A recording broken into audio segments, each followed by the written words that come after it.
Under a charter from Queen Elizabeth, Sir Walter Raleigh sought to found the first English colony in the New World on Roanoke Island, just inside the Outer Banks of North Carolina.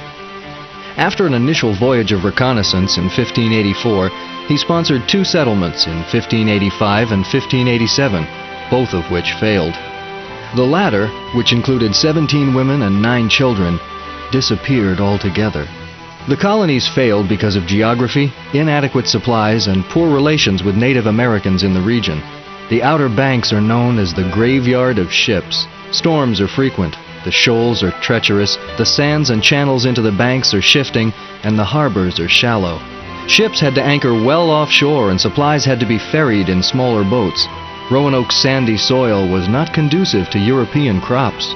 Local food was needed because supplies from England rarely arrived on time and were often inadequate. Supply ships were delayed or never arrived because they ran into storms, went privateering in the West Indies, or were requisitioned by England for defense against the Spanish Armada.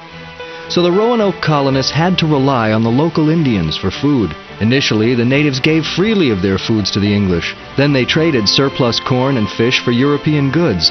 But as the colonists made excessive demands and resorted to strong-arm tactics, Pomisipan, the local chief, turned against them. The Indians broke the fish weirs, which the colonists used to trap fish. Then they withdrew into the interior with their own food caches. Finally, open war erupted. When the last colony failed to be resupplied for 3 years, it vanished from the pages of history.